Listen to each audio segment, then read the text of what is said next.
Hello, everyone, and welcome to another episode of the Perfect RIA podcast. I'm your host, Matthew Jarvis, and with me today on What Works Wednesday is Coach Adam Silberstein, who I spent about a year and a half working with one-on-one. Also, Adam, you facilitated several of our Jarvis Financial Team retreats. You facilitated my personal mastermind. So you and I have spent a lot of time together, despite you really having no background in financial services, right? I mean, that's not how we found each other. Yeah, not at all. I actually think we found each other with a random note that you dropped on our website, which might have been the only lead I've ever gotten through the website, which is amazing.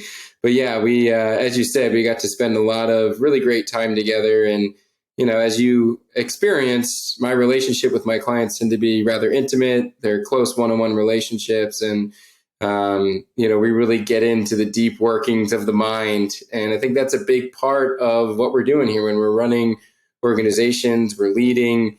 The question isn't, you know, how do we only have financial success, which is one part of it, right? But how do we actually have holistic success? How do we show up as a successful partner, as a successful parent, successful community leader, and frankly, a positive relationship with self, right? How do we want to be in all of this? Do we want to have big numbers and big bank accounts while at the same time being pissed and angry and short-sighted and egoic, or do we want to have those same numbers, it's not a mutually exclusive dynamic, right? And at the same time, hopefully be happy or uplifted or joyful or, you know, whatever it might be that you're also searching for.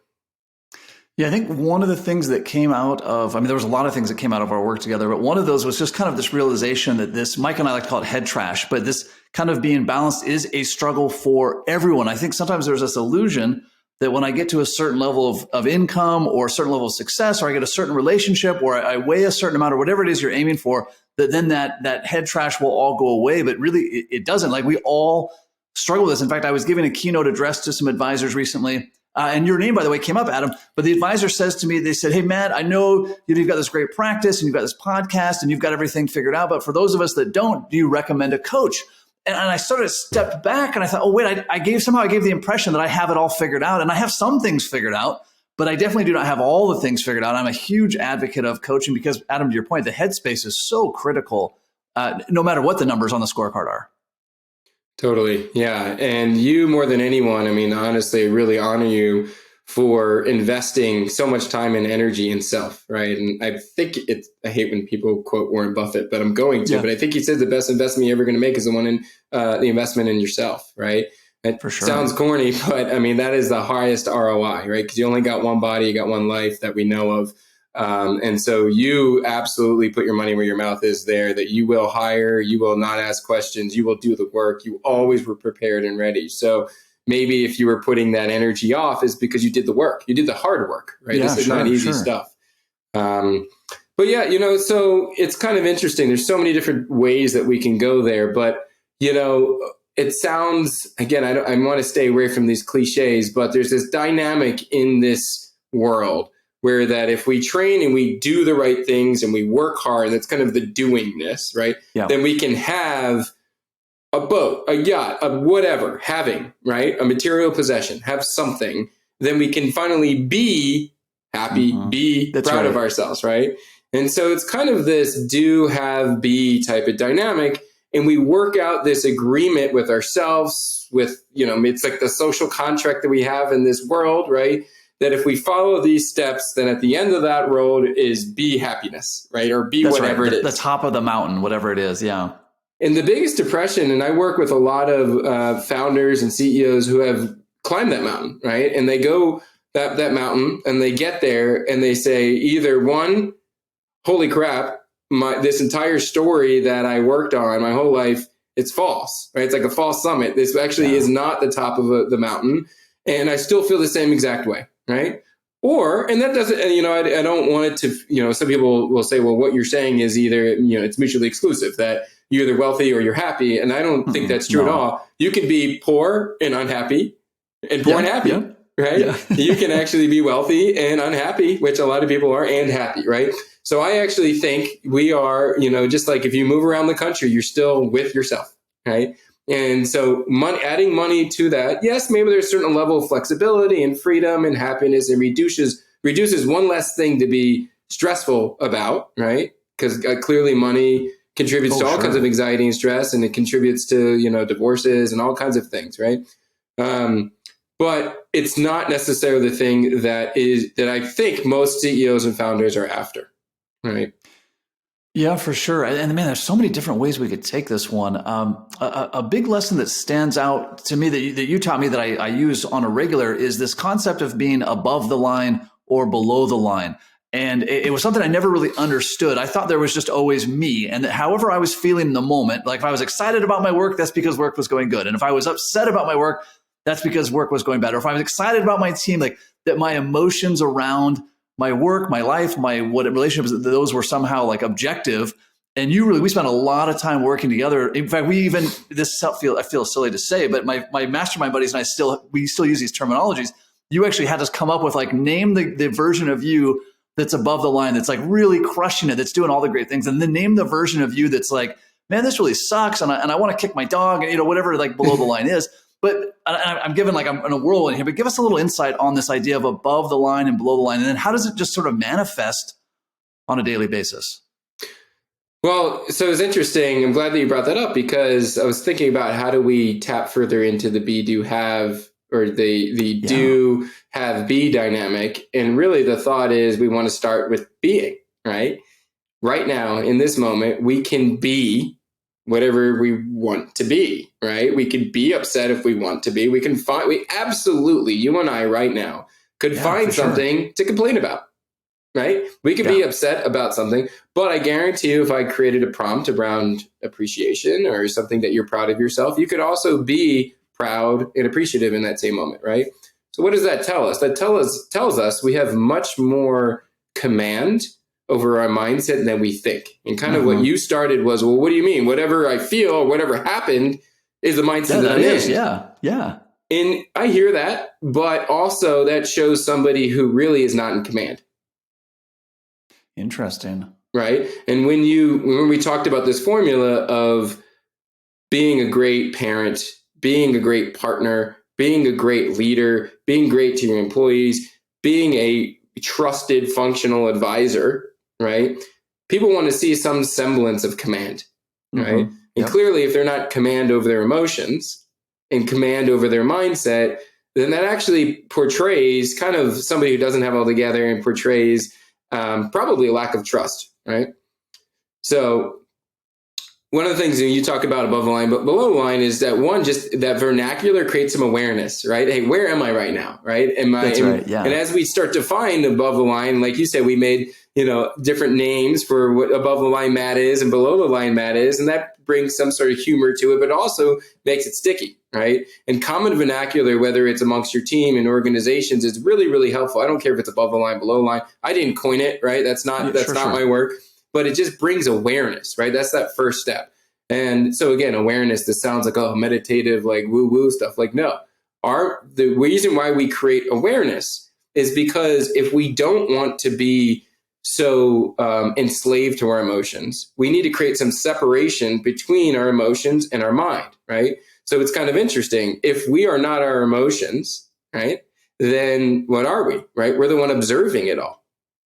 That's the consciousness. Yeah, right? For sure. And so our hope is to observe the emotions, almost treat them as if there's like an 8-year-old or 9-year-old or 10-year-old. A lot of theories are in Jungian psychology is that actually that's our shadow that starts coming up at that time, right? The 8-year-old, 9-year-old, the 10-year-old that's whining, I'm pissed off at this and I'm pissed off at that. And so just like you were just talking about, like whatever attitude you had was based off what happened. Well, that probably happens with 8-year-olds, 9-year-olds, and 10-year-olds as well. For sure. Yeah. Right. And so nobody wants to be married to an 8 or 9-year-old, right? You probably heard your wife say, I don't want to be your mother, right? That's right. Yeah. Nobody wants to follow an 8 or 9-year-old when it comes to business, right? Nobody wants to put their money with an 8 or 9-year-old, right? So to show that you're in your 40-year-old self, you're in your king or queen self, right? We need to be in command of the mindset, right? And it doesn't mean saying I'm never going to feel anything. And I think that's where a lot of people have gone wrong. It doesn't mean that I'm just going to push emotions over here and act like a stoic, right? It means that actually there is a place absolutely for that energy. I process it, whether it's a coach or whether it's a therapist or whether I have, like a peer group, right? A mastermind group. a place to process, because guess what? The things that you're doing, right, as a founder, as a CEO, as a owner of a financial advisory firm, it's not easy, right? No, it's incredibly difficult. Markets go up and down. There's going to be emotions. And to think that you're some human that doesn't need to process emotions, that doesn't need the support, that's not going to feel fear and anxiety and all these things, it's just silly. So if we push them to a side and assume that they're never going to come up, they're going to come up, and they're actually going to come up at the worst time when you're not ready. And then bad decisions happen. That's where we're below the line, right? For sure. So the thought is, what do we do in order to, one, strengthen the vessel, if you will, right? Thicken the line. We talk about above the line, below the line, thicken the line. And we had kind of an energy score where we measured your line. So we knew when your line was thin and knew when your line was thick. But also, what do we do when we're below the line to process the energy maturely and effectively so that we don't kick the dog, so that we don't create harm when we're below the line? Because the below the line behaviors, anger and frustration and blaming and all that stuff, it's not just a lower level of productivity, it's actually counterproductive. Usually we have to dig our way out of it, right? For sure. I think two places where this manifests itself, and I just want to translate this for advisors in day-to-day life, is let's use the example of you go to your office and you discover that one of your team members or even yourself has made a mistake, right? You made a mistake that harmed the client. Of course, you're going to fix that mistake. But sort of my go-to emotional response is like, what the heck happened here? How could somebody be so stupid? How could I be so stupid? I bet that I've made this mistake 100 times now. I think all of my clients are going to leave. I bet by the end of the week, I'm going to be homeless. I'm going to lose everything. Like our headspace goes there like so quickly. And something we worked on together is, all right, let me take a minute. Let me step back. Let me process, work through all that emotion, but don't act from the emotion, right? Kind of like, your 8-year-old self is going to surface. Don't act from that. So something that you and I work together really helped me with is, all right, I'm just going to take a second. I'm going to take however long I need and be angry and just sort of work my way through the emotion. And then once I've worked through as much of the emotion as I can, let's go back and address the issue. Because if I go to my office and Colleen, my team really well, you've done coaching with them. If I go in there and I say, hey, what the heck happened here? You guys are a bunch of idiots. Even if that were objectively true, it's not. But even if it were objectively true, no good would come of that, right? Nobody hears that and thinks, you know what, I should work harder for Matt because he told me I was an idiot and he's right, I'm an idiot, right? That's not going to help anybody. Yeah. And I think at this point, they would call you out and say, Matt, you seem a little below the line right now. Maybe you need to go take a breather, go for a walk, right? They would push you back. And that's beautiful because that's a safe environment where even the boss can get managed, right? And that's okay. Right, yeah. Keep us accountable, right? You've said this is what I want to be held accountable to. And people have the feel empowered to push back, right? So it's, hey, that feels a little below the line right now. Maybe we need a little bit of space to go figure out what it looks like to shift back above, right? So I love that level of maturity of saying, you know what, we all need a little bit of space between emotions and taking actions. And it's especially true when you're trying to create what I call a psychologically safe space within organizations. And one of the reasons why we want to create psychologically safe space is exactly what you said. You said nobody wants to work for that person, right? No. People want to be working in a space where they feel safe, where they feel engaged, they feel honored, they feel respected, so that they can actually push back if they want to. They can voice their concerns. They can have dissenting opinions, and it's okay. If anything, it's something we covet or invite because we want to have that level of conflict so that we can get to a place of joint agreement or buy-in, right? Or shared accountability, right? So one of the things, and maybe this is an area that it could go towards, is something we probably haven't talked about in past podcasts, is the importance of conflict in organizations, which sounds different than psychological safety, right? Yeah. And so what I want to pose is that actually there is no psychological safety without conflict. There's no conflict without psychological safety, right? And so part of what we need to do is, obviously lead by example, try to show up above the line with the mindset that we were talking about. And what does that do? That creates safety around us. Mm-hmm. But if people feel safe, then they feel safe to go into conflict. What tends to happen in organizations is they may not say anything. I think in the past, I did interviews with Colleen and the rest of the staff before, and I don't know if they were as open to pushing back and to sharing what they really wanted and what they really thought. And think about each time somebody on your team withholds something like that, it actually robs you of an opportunity to learn and grow as a leader and for the organization to get better, right? And so what we really want to do is create a trusted space so that everybody feels like they can have some level of conflict. And from that place of conflict, hopefully the best ideas win versus the squeakiest wheel. Yeah, no, I love that you brought that up, right? Because this isn't about like, let's hold hands and kumbaya and, we're all going to agree on everything. That's not what it's about at all, right? It's more of this, hey, I know we're going to all do the best work if we're operating from above the line. That doesn't mean we agree on everything. In fact, to your point, Adam, it almost means that we're going to disagree on more things. But if we're in a disagreement, we're going to check and say, all right, if I'm below the line, I'm not actually having a disagreement here. I'm just arguing. Like I'm just trying to prove who's the most upset. But if we can check in and say, and Colleen and I have done this, we've done a lot of work together on this with you and separately, saying, all right, we need to address this issue. Now is not a good time to address this issue. Let's get together we do our best work in the morning. Let's agree that tomorrow morning, as soon as we get in, let's sit down and work through this. But right now, like I'm pretty upset about this. I need to get past this upset. And again, we're not sweeping things under the rug. We're not saying, hey, let's hold hands or whatever you do is fine. I mean, we hold each other very accountable, but it needs to be from an above the line space. Yeah, and one of the things I invite people to think about if above the line, below the line doesn't work for them, I invite you to think about, especially anybody who has young kids, like the 5 to 14 range, is think about when you are, most of the time when we are emotional, we're actually falling into that past 5 to 14-year-old, right? For sure. You can absolutely find a time where the emotion that you're stuck in, that you're feeling, was created at some point because of some sort of trauma or whatever, some sort of dynamic from your kid. And we only have another couple of minutes, so we can't go into that, right? but I do know that whenever we go into an emotional state, we're typically going into a part that's younger than us, right? Interesting. And therefore, when we're below the line, we are probably operating from that level of maturity, right? And we don't want two 8-year-olds going nana, nana, nana, running an organization, right? Not only does it not look good, you're not going to get anywhere very fast, and you're probably not going to have very great solutions. So I love that what you guys did was saying, you know what? We have a higher tendency to fall into our little kids later on in the day, right? Because guess what? I don't care who's listening to this. Every single one of you has a little kid in you. You got a little boy and you got a little girl. Yep.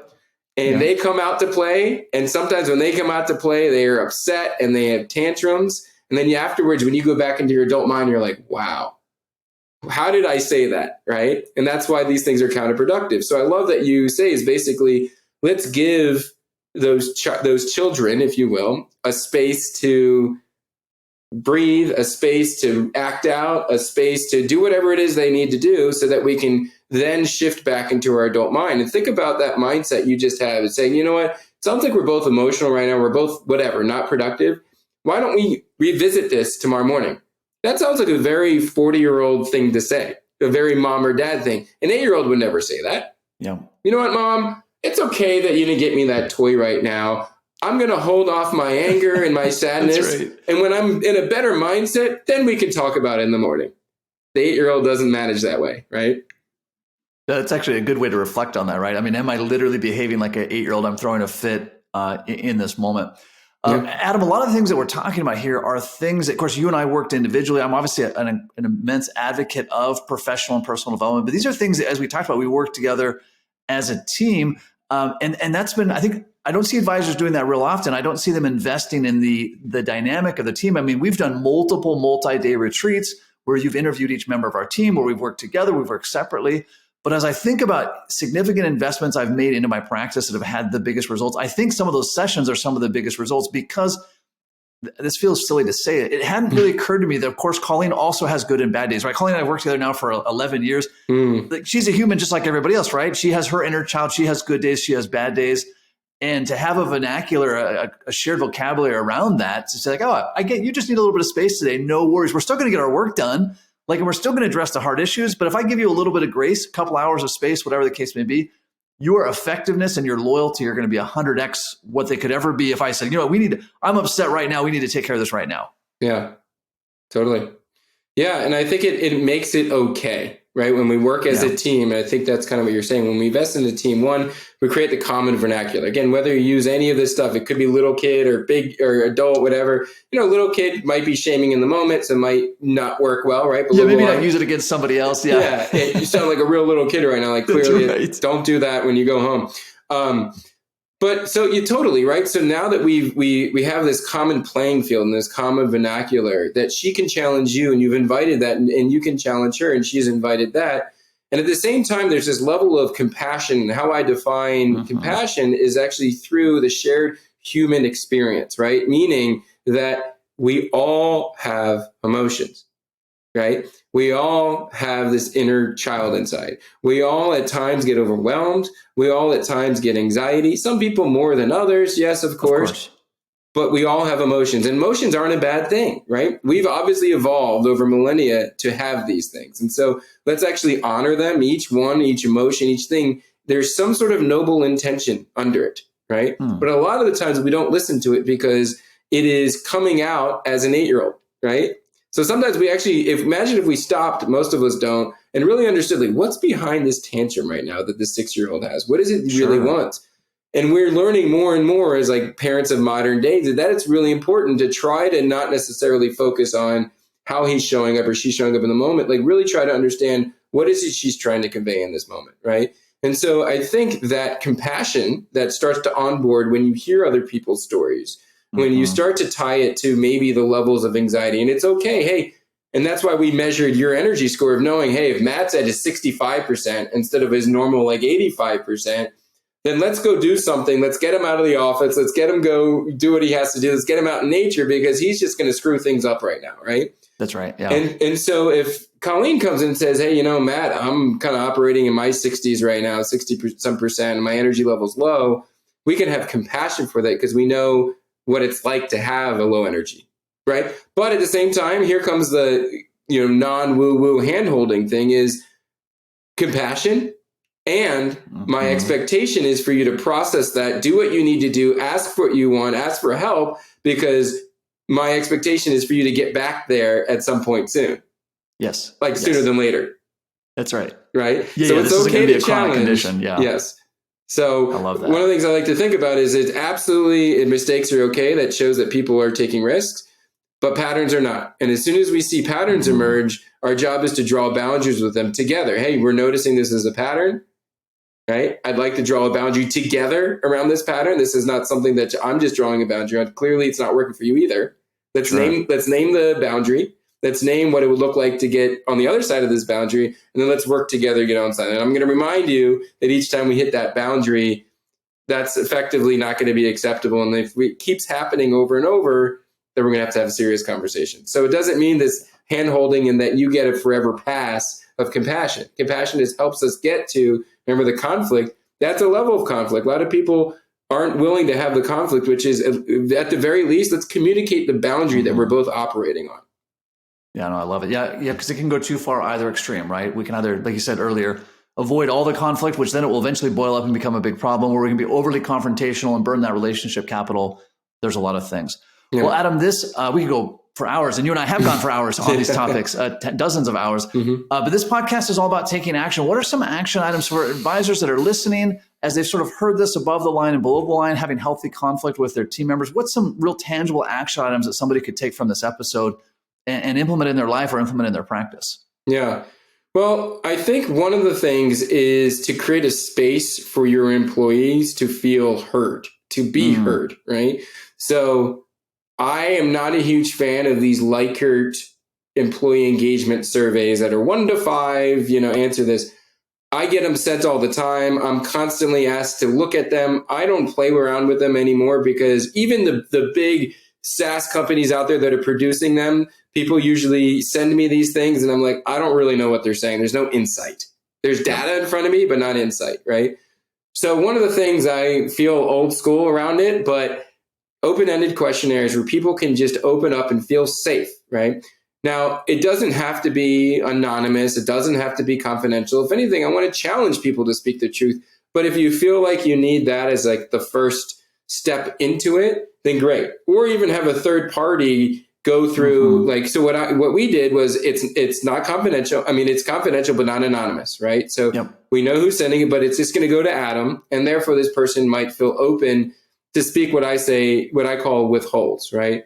And one of the things I like to think about why this is important is a couple of things. One, if you aggregate the amount of withholds that's in an organization, I believe there's a lot of value there, right? It's like a tax, right? Interesting. Yeah. So think about it. If you have 10 people and they're all withholding one thing that could be valuable or at least stems a valuable conversation, that's real value to the bottom line, right?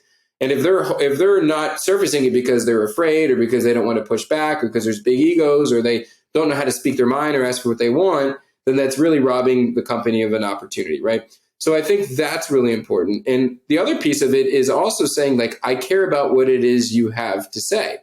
If somebody's on your team and you don't care about what they have to say, they shouldn't be on your team. So if they're on your team... Ooh, that's a great one. I like that. If they're on your team, they have a right to say something. They have a right to have an opinion. If you don't want to hear what they have to say, then get rid of them. Boy, that's a great threshold. Wow, that one, there you go, Adam. That was, I'm going to send you a check for our podcast together. That one is a good insight. You give me some real pearls, and we'll have to do some other episodes and talk about some more of those, but that's a really great one. If there's someone on your team who you're not interested in hearing their opinion, then they're not the right person on the team. Doesn't necessarily mean that you're going to take action on them or that they get to decide the strategic direction of the company. But if their input is of no value to you, then they're probably not a good person. Why are they there? Yeah, why are they there? Yeah. I love that. Well, Adam, really appreciate you being on the podcast. Thank you again for all the work that we did together, for the work that you've done with Jarvis Financial, with my mastermind groups. We'll, of course, have in the show notes how people can get a hold of you and learn more about all of your great work.